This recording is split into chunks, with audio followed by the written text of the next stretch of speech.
নামাজটা ছাড়েন না। যত পাপ করছেন করেন, আমি বলি নামাজ ছাড়েন না। ইনশাল্লাহ একদিন নামাজই আপনাকে পাপ থেকে বের করে আনবে ইনশাআল্লাহ।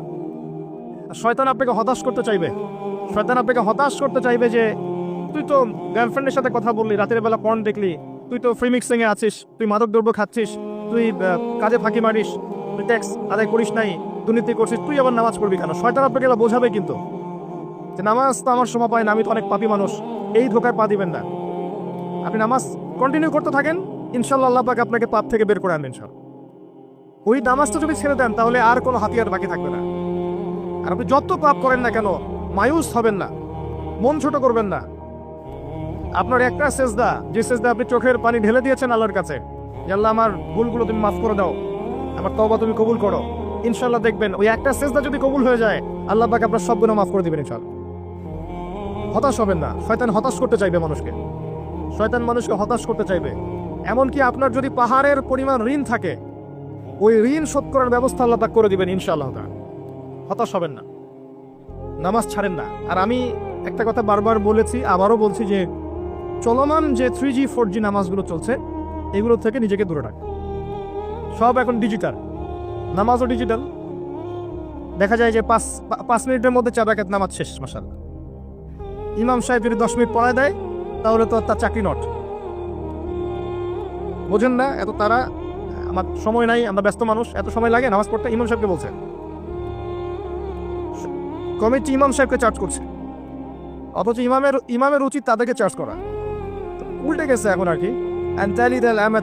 এদিকে আসবো আমি, দাসী তার মনিবকে জন্ম দিবে, মানে সমাজের ন্যায় অন্যায় ভালো মন্দ হক বাতিলের মানদণ্ড উল্টে যাবে। দাসী কখনো মনিবকে জন্ম দেয়? মানদণ্ড উল্টে যাবে। আসেন রিল্যাক্সে নামাজ পড়বেন ইনশাআল্লাহ, আল্লাহ পাক তৌফিক দান করুন। নামাজের মধ্যে যা পড়ছেন এটাকে বোঝার চেষ্টা করতে হবে অর্থটা, তখন দেখবেন নামাজে মনোযোগ বাড়বে ইনশাআল্লাহ। তার আগে অজুটাকে ভালো করে করবেন, তাড়াহুড়া করে অজু করবেন, রিল্যাক্সে অজু করেন, অজুর অঙ্গগুলোকে সুন্দর করে ধরুন। অজু পরিষ্কার হয় না, এই জন্য নামাজে মনোযোগ থাকে না। আর একটা বদভ্যাস আমারও আছে, আপনাদের সবারও আছে আমি জানি, অজুতে আমরা যে পরিমাণ পানি খরচ করি, এই পরিমাণ পানি দিয়ে নবী সাল্লাল্লাহু আলাইহি ওয়াসাল্লাম গোসল করতেন। হ্যাঁ, আর আপনার মাথায় যত চুল আছে তার চেয়ে বেশি চুল ছিল নবী সাল্লাল্লাহু আলাইহি ওয়াসাল্লামের মাথায়। আপনার দুজন তিনজনের মাথায় যত চুল আছে তার চেয়ে বেশি চুল ছিল নবী সাল্লাল্লাহু আলাইহি ওয়াসাল্লামের মাথায়। তারপরেও তিনি অল্প পানিতে গোসল করে ফেলতেন। আর আমাদের দেখবেন জারিমানের জোর যত বেশি, তার ট্যাপের স্পিড তত বেশি। মসজিদে যাবেন দেখবেন জোরে ট্যাপ ছেড়ে দিয়ে উজু করতেছে। একজন মানুষের গোসলের পানি দিয়ে একে উজু করে ফেলে। পানির লেয়ার দিন দিন নেমে যাবে আমাদের এই পাপের কারণে। কুল আরাআইতুম ইন আসবাহা মাউকুম গাওরা, সূরা মুলকের শেষ আয়াত পড়ে দেখেন। বলুন হে নবী, তোমরা যদি কখনো সকালে উঠে দেখো যে পানির স্তর সব নিচে নেমে গেছে, পানি নাই, মা ইয়াতিকুম বিমাইন মাইন, কোন সেই সত্তা আছে তোমাদেরকে পানি এনে দিবে, প্রবাহমান পানি? দিন দিন ঢাকা শহর সহ বড় বড় যে সিটিগুলো আছে এগুলোর পানির লেয়ার নিচে নেমে যাচ্ছে। আমাদের অপচয়ের কারণে এমন হচ্ছে। প্রচুর পানি আমরা অযুতে অপচয় করি। গোসল দেখবেন শাওয়ার নিচ্ছে, ওই যে আমাদের ডিজিটাল ইয়াজুজ আর মাআজুজের বাথরুম যেগুলো আছে, পানি চোষা বাথরুম, মানে 10-20 বালতি পানি দিয়ে শাওয়ার নিয়ে নিবে। হ্যাঁ, আর মহিলা হলে তো কথাই নাই, আরো 10 বালতি এক্সট্রা লাগায়। তো সমস্যা, ওযু ঠিক করতে হবে, তারপরে সালাতে মনোযোগ বসবে ইনশাআল্লাহ। আল্লাহ পাক আমাদেরকে সালাত বুঝে আদায় করার তৌফিক দান করুন। মনোযোগ চলে যাবে, যাওয়া আসা করবে, মনোযোগ যাওয়া আসা করবেই, কিন্তু মনোযোগ ধরে রাখার চেষ্টা করতে হবে ইনশাআল্লাহ তাআলা। আল্লাহ পাকের ইহসান দান করেন, মনোযোগ বাড়বে ইনশাআল্লাহ আযজা ওয়া জাল। আরেকটা টিপস বলবো, সেটা হলো নামাজে সূরাগুলোর মধ্যে ভেরিয়েশন রাখতে হয়।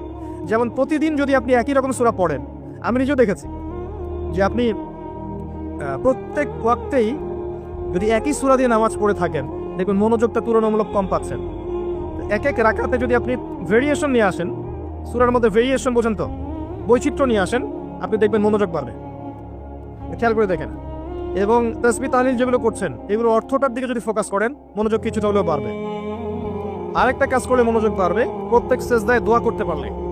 সেজদা করছেন, শুধু সুবহান রাব্বিয়াল আ'লা এতটুকু বলে উঠে যাবেন না, কমপক্ষে একটা দুটো দোয়া করেন সেজদায়, কারণ সেজদায় সবচেয়ে বেশি দোয়া কবুল হয়। আল্লাহ রাসূল সাল্লাল্লাহু আলাইহি ওয়াসাল্লাম বলেছেন, বান্দা সেজদায় আল্লাহর যত কাছে থাকে অন্য কোনোভাবে বান্দা এত কাছে আসতে পারবে না। এবং এখানে তোমরা বেশি বেশি দোয়া করো, নবী সাল্লাল্লাহু আলাইহি ওয়াসাল্লাম বেশি বেশি দোয়া করতে বলেছেন। দোয়ার জন্য হুজুর ডেকে এত খাওয়ানোর দরকার নাই, নিজে দোয়া করা শেখেন। নিজে দোয়া করা শেখেন, নিজের বাবার জন্য, মায়ের জন্য, আপনার আত্মীয় স্বজনের জন্য, আপনার নিজের জন্য, আপনার স্ত্রী সন্তানের জন্য, সমাজের জন্য, উম্মার জন্য, দেশের জন্য আপনি দোয়া করতে শেখেন। আপনার একটা প্রয়োজন, এই প্রয়োজনটাকে আমি বুঝতে পারবো, ওই আবেগটা কি আমার আসবে? আপনার যেটা প্রয়োজন, আপনার আবেগ আপনার আসবে। আপনার সন্তান অসুস্থ, আমি কি বুঝবো সেই ফিলিংসটা কেমন? আপনি বুঝবেন সেই ফিলিংসটা কেমন। অতএব নিজে আল্লাহর সাথে সম্পর্ক করেন। আর আপনি নিজেকে এত ছোট কেন মনে করছেন? আপনিও আল্লাহর সেই বান্দা, যে বান্দা আমি, যে বান্দা আর 10 জন মানুষ। আল্লাহ পাক আপনাকেও ভালোবাসেন, আল্লাহ পাক অবশ্যই আপনাকে ভালোবাসেন। জীবনের দীর্ঘ সময় পর্যন্ত আপনি আল্লাহকে ডাকেন নাই, আল্লাহ আপনাকে ফেলে দেয় নাই। আল্লাহ আপনাকে খাওয়ান, এখনো পড়ান, বাঁচিয়ে রেখেছেন, আল্লাহ নিয়ামত দিয়েছেন। আল্লাহ আপনাকে ভালো না বাসলে এমনি করেন? আল্লাহ পাক অপেক্ষা করছেন কবে খালি আপনি আসবেন আল্লাহর কাছে, এসে বলবেন আস্তাগফিরুল্লাহ ওয়া আতুবু ইলাইহি। আল্লাহ পাক অপেক্ষা করে বসে আছেন আপনার জন্য। আপনি কোথায় যাচ্ছেন? ফাআইনা তাযহাবুন। আল্লাহ পাক বলেছেন ফাআইনা তাযহাবুন, কোথায় যাচ্ছ তোমরা? কোথায় যাচ্ছেন? টাকার পিছনে, বাড়ি গাড়ি, স্ট্যাটাস, স্ত্রী সন্তান, ভোগ বিলাসের পিছনে? আল্লাহ অপেক্ষা করছেন আপনার জন্য। আসেন, সেজদা করেন, ওয়াসজুদু ওয়াকতারিব, সেজদা করেন, নিকটবর্তী হন। আল্লাহ আপনার জন্য অপেক্ষা করছেন। যাবেন না আল্লাহর কাছে? আল্লাহ পাক সবাইকে আল্লাহর কাছে ফিরে আসার তৌফিক দান করুন। এটাই হোক আমাদের কাছে আসার গল্প, এটাই হোক আমাদের কিসের গল্প?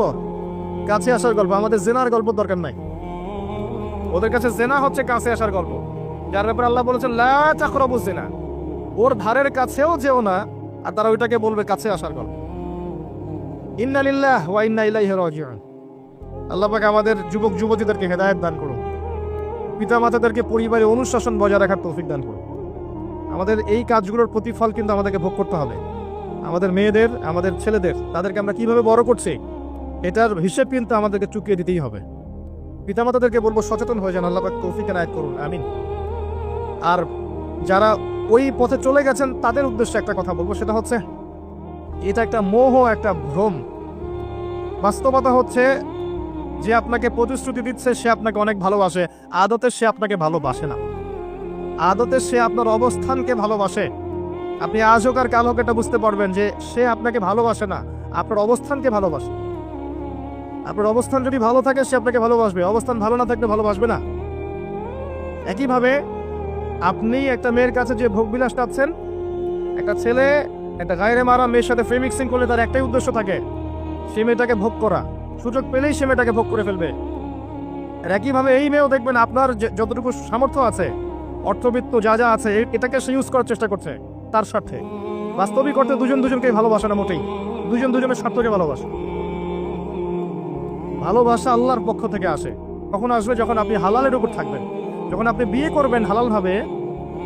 অচেনা একটা মেয়ের প্রতি দেখবেন আল্লাহ পাক এমন ডিভাইন একটা লাভ দিয়ে দিবেন, ওয়াজআলা বাইনাকুম মাওয়াজ্জাতা ওয়া রাহমা। আল্লাহ পাক তার পক্ষ থেকে উভয়ের মাঝখানে হৃদ্যতা, ভালোবাসা, মহব্বত দান করবেন। বলো সুবহানাল্লাহ।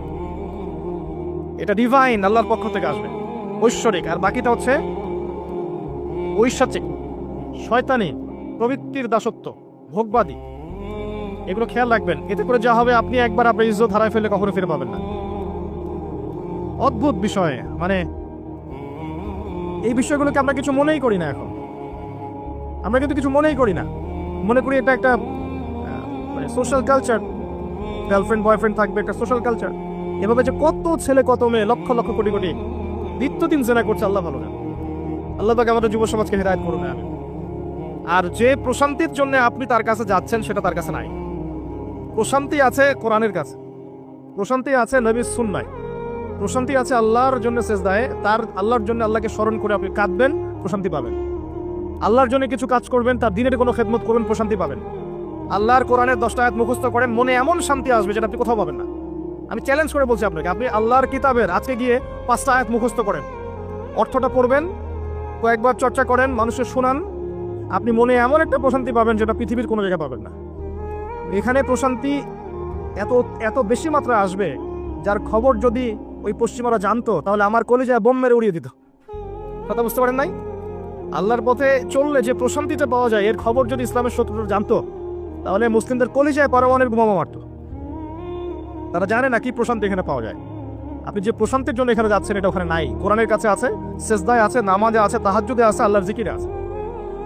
আর নেককার স্ত্রীর কাছে আপনি প্রশান্তি পাবেন। এটা আল্লাহ আপনাকে গিফট দিয়েছেন। আদম আলাইহিস সালামকে আল্লাহ পাক দিয়েছেন না? তার একাকী বোধ হচ্ছিল জান্নাতে, আল্লাহ পাক সঙ্গে নিয়ে সৃষ্টি করেছেন। এখানে আপনি প্রশান্তি পাবেন, বাকিগুলো প্রশান্তির উৎস নয়। পরে দেখা যাবে ওখানে ছাকা খেয়েছে, খেয়ে তারপরে মাদক সেবন করবে, তারপরে মিউজিকের কাছে যাবে, তারপরে দেখবেন যে পতিতালয়ে যাচ্ছে, তারপরে হয়তো গুন্ডামি করবে, জীবনটা উচ্ছৃঙ্খল হয়ে গেল। কেউ কেউ আত্মহত্যাও করবে, কারণ হচ্ছে ওই যে শুরুতে একটা মেয়ের সাথে প্রেম করে ছাকা খেয়েছে, ওখানে প্রশান্তি খুঁজেছে, শয়তানেদেরকে নিয়ে খেলেছে, একবারে দুজনের জীবন নষ্ট করে ফেলেছে। আদতে কি হলো, মুসলিম উম্মাহ থেকে 2টা নক্ষত্র ধরে গেল। হয়তো ওই যুবককে দিয়ে দিনের কোনো খেদমত হতো, এখন আর হলো না। হয়তো ওই যুবক তার যৌবনকালটা ইবাদত করে কাটাতে পারতো, আরো সে ছায়া পেত, আর পেল না। শয়তান সাকসিড, শয়তান জিতে গেল। এই হচ্ছে বাস্তবতা। বাস্তবতা বোঝেন, আল্লাহর কাছে ফিরে আসেন, আল্লাহ আপনার অপেক্ষা করছেন। আসবেন না আল্লাহর কাছে? এটাই হোক আল্লাহর কাছে আমাদের কাছে আসার গল্প। আল্লাহ পাক আমাদেরকে তৌফিক দান করুন, আল্লাহুম্মা আমিন। তো সুন্নাতের কথা বলতে গিয়ে আসলাম। নবী সাল্লাল্লাহু আলাইহি ওয়াসাল্লামের সুন্নাহ আমরা যেন আমাদের সামগ্রিক জীবনে পালন করার চেষ্টা করি, আল্লাহ পাক চেষ্টাটা যেন কবুল করেন, আমিন। এরপরে আছে সালাতের কথা, তারপরে আছে আপনার যাকাতের কথা। নিসাব পরিমাণ সম্পত্তি হয়ে গেলেই যাকাত দিতে হবে। এটা নফল কিছু নয়, ফরজ জিনিস। যদি আপনি সামর্থ্যবানদের যাকাতগুলো কালেক্ট করতে পারতেন, কেউ যদি পারত, দেখতেন এই যাকাতের অর্থগুলো দিয়ে এত এত মানে বিগ বিগ প্রজেক্ট করা যেত, যেটা আপনি কল্পনা করতে পারবেন। এটা কিন্তু নফল কিছু নয়, দিতেই হবে, বাধ্যতামূলক। যাকাত আল্লাহ পাক এই জন্য ফরজ করেছেন যাতে করে সমাজের মধ্যে ধনী এবং গরিবের সাম্য বজায় থাকে। এটা গরিবের হক। যাদের উপর যাকাত ফরজ হয়েছে তারপরেও যাকাত দিচ্ছে না, এদের সম্পত্তিগুলোকে আল্লাহ পাক কিয়ামতের দিন গলাবেন, মানে ধাতুতে পরিণত করে গলাবেন, গলিয়ে কপালে, গালে, পিঠে, চেহারায় লেপটে দিবেন। বলেন নাউযুবিল্লাহ। সূরা তাওবা পড়ে দেখেন, সূরা তাওবার মধ্যে এটা আছে। সম্পত্তি গলানো হবে, গলে একটা সোনা, তামা, ব্রোঞ্জ এগুলো গলালে কেমন হবে?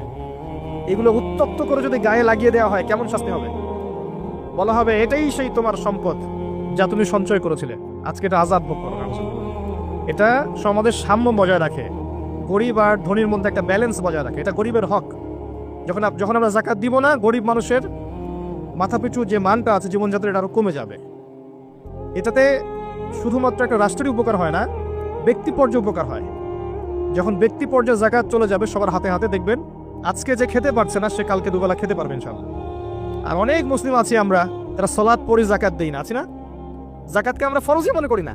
যদি বলা হয় ইসলামের 5টা পিলার বলেন, বলবে কালিমা, নামাজ, রোজা, হজ, যাকাত। যাকাত সবচেয়ে শেষে, তাই না? যাকাতকে পাঠাইছে সবচেয়ে শেষে, অথচ আল্লাহ বলেছেন কালিমা, তারপরে সালাত, তারপরে যাকাত, তারপরে সাওম, তারপরে হজ। যাকাতকে গুরুত্ব দিন, এটা ইসলামিক অর্থনীতির মূল ভিত্তি। যাকাতের উপরে আল্লামা তাকি উসমানী শাইখের একটা বই আছে, এই বইটা পড়তে পারেন, অত্যন্ত চমৎকার। যাকাত নিয়ে বিস্তারিত আলোচনা করা হয়েছে এবং যাকাত কিভাবে মানবতার উপকার করবে এটা বলা আছে। আজকে এটা টপিক না, আমি না হলে অনেক লম্বা কথা বলতে পারতাম। আল্লাহ পাক আমাদের সবাইকে যাকাত দেওয়ার তৌফিক দান করুন, আমিন। এরপরে সওমের কথা বলেছেন, সওম ইনশাআল্লাহ সামনে আসবে, আমরা সবাই রাখবো। আল্লাহ পাক আমাদের সবাইকে 30টা সওম, পুরো মাস সওম রাখার তৌফিক দান করুন, আমিন। এবং সওমটা শুধু না খেয়ে থাকা আর পিপাসার্থ থাকার নাম নয়, বরং আল্লাহ পাকের যাবতীয় নিষেধ ছেড়ে দেওয়ার নাম কিন্তু সওম। এটা একটা হিজরত, মানে আল্লাহ পাক যত বিষয় নিষেধ করেছেন এগুলোকে ছেড়ে দেওয়ার নাম কিন্তু রোজা বা সওম। শুধু না খেয়ে থাকার নাম সওম নয়। না খেয়ে থেকে কেউ যদি গালি দেয়, গীবত করে, সুদ খায়, জিনা করে, তার কি রোজা হবে? হবে না। আল্লাহ পাকের নিষেধগুলো বর্জন করলে পরে রোজা হবে ইনশাআল্লাহ। এর উদ্দেশ্য কি? তাকওয়া অবলম্বন করা। কুতিবা আলাইকুমুস সিয়াম কামা কুতিবা আলাল্লাযিনা মিন ক্বাবলিকুম লাআল্লাকুম তাত্তাকুন। উদ্দেশ্যটা কি? লাআল্লাকুম তাত্তাকুন। আল্লাহ পাকের নিষেধ না ছাড়লে কি কেউ তাকওয়া অবলম্বন করতে পারবে? অতএব সিয়ামের মূল উদ্দেশ্য কি? তাকওয়া অবলম্বন করা, আল্লাহ পাকের যাবতীয় নিষেধগুলোকে বর্জন করা। আল্লাহ পাক আমাদেরকে সিয়াম রাখার মতো রাখার তৌফিক দান করুন। রমজান মাসে আমরা ইফতার করাবো বেশি বেশি ইনশাআল্লাহ। বেশি বেশি মানুষকে ইফতার করাবেন, বেশি বেশি নফল দান সাদাকা করবেন, যাকাতগুলো দিয়ে দিবেন। রমজান মাসে কিয়ামুল লাইল করবেন, তারাবির নামাজ সুন্দর করে লম্বা করে পড়বেন। রাকাত সংখ্যা নিয়ে ঝগড়া করেন না। আমরা যে কাজগুলো করি ঝগড়াটা বেশি করি। কোয়ালিটি দেখবেন আল্লাহ, কোয়ালিটি, কোয়ান্টিটি না। নামাজটা কেমন কোয়ালিটি সম্পন্ন ছিল। এবং এই রমজান মাসে সবচেয়ে বেস্ট নেয়ামা হচ্ছে কোরআন। এই মাসে কি হয়েছে? কোরআন নাজিল হয়েছে। কোরআনকে সময় দিতে হবে। যারা কোরআন তেলাওয়াত করতে জানি না, রমজান মাসে শিখতে হবে। যারা জানেন তারা খতম দিবেন, তেলাওয়াত করবেন, খতম দিবেন। যারা আরো ভালো জানেন তারা গবেষণা করবেন, পুরো কোরআনটা গবেষণা করবেন। করা যাবেন ইনশাআল্লাহ। আল্লাহ পাক সবার আগে আমাকে, অতঃপর আপনাদের সবাইকে তৌফিক দান করুন, আমিন। এবং দ্বীনের জন্য তালিম করবেন, ঈমানের আলোচনা করবেন, মসজিদে দার্স দিবেন, ইফতার করাবেন, গরিবদেরকে সাদাকা করবেন, ওষুধ দিবেন, ফিতরা আদায় করবেন। রমজান মাসটাকে একটা ইসলামের ইবাদতের সংস্কৃতি বানিয়ে ফেলবেন। রমজানের প্রতিটা মোমেন্টকে কাজে লাগানোর চেষ্টা করবেন। আল্লাহ পাক সবাইকে তৌফিক দান করুন। আল্লাহ ইফতার একসাথে করবেন, বাসায় সবাই একসাথে ইফতার করবেন। একটা কমিউনিটি, একটা মানে কি বলবো, ইসলামের উৎসব যেন বিরাজ করে। পরিবারের ছোটরা দেখবে যে রমজানে আমরা সবাই একসাথে ইফতার করি। একটা বড় থাল কিনবেন বাসায়, এই বড় থালে খাওয়া কিন্তু সুন্নাত। বড় থাল যেখানে পরিবারের সবাই সদস্য মিলে খাবেন। বাচ্চা কাচ্চা, ছোট ছোট বাচ্চারা দেখে দেখে বড় হবে যে আমরা রমজান মাসে বাবা মা সবার সাথে বসে খেয়েছি এভাবে। ওদেরকে হাদিয়া দিবেন, রোজা রাখলে উৎসাহিত করবেন, রোজা রাখলে গিফট দিবেন, হাদিয়া দিবেন। আমু তোমার বয়স যদিও রোজা ফরজ হয় নাই, রাখার চেষ্টা করো, যদি রাখতে পারো তাহলে আমি তোমাকে একটা গিফট কিনে দেবো। রাখতে উৎসাহিত করেন, দেখবেন ইনশাল্লাহ এই চর্চাগুলো পরবর্তীতে ওদের মধ্যে তাকওয়া নিয়ে আসবে ইনশাল্লাহ। আমাদের মনে আছে আমরা যখন ছোট, রোজা ফরজ হয় নাই, আমাদের কিভাবে বকশিস দেওয়া হতো, রোজা রাখতে 10 টাকা দেওয়া হবে। তখন অবশ্য 10 টাকার মান এখনকার 100 টাকার চেয়ে বেশি ছিল। আর আপনার টাকার মান দিন দিন কমবেই। ইসলামিক কারেন্সি যারা বোঝে না তারা এগুলোর সম্পর্কে বিরূপ মন্তব্য করতে পারে। বাট আমরা জানি যে একটা সভ্যতা মানুষের সম্পদ চুষে খাচ্ছে এবং ডে বাই ডে এটা হতেই থাকবে। যাই হোক, ওই টপিক আর গেলাম না। তো আমাদেরকে পুরস্কৃত করা হতো এভাবে, উৎসাহিত বোধ করতাম। কয়টা রেখেছি? 7টা, তারপরের বছর 10টা, তারপরের বছর 15টা। এভাবে করতে করতে দেখবেন আপনার বাচ্চা রোজা রাখা শিখে যাবে। এবং সওম রাখলে শরীরের কোনো ক্ষতি নাই উপকার ছাড়া। ক্ষতি আছে? কোনো ক্ষতি নাই, কোনো ক্ষতি নেই উপকার ছাড়া। সবচেয়ে বড় কথা হচ্ছে যারা খেতে পারে না ওদের ফিলিংসটা আপনি বুঝতে পারবেন। আপনিও বুঝতে পারবেন যে না খেয়ে থাকা এটা কেমন। আল্লাহ পাক যে খাওয়াচ্ছেন আমাকে, এটা কত বড় নিয়ামত ছিল।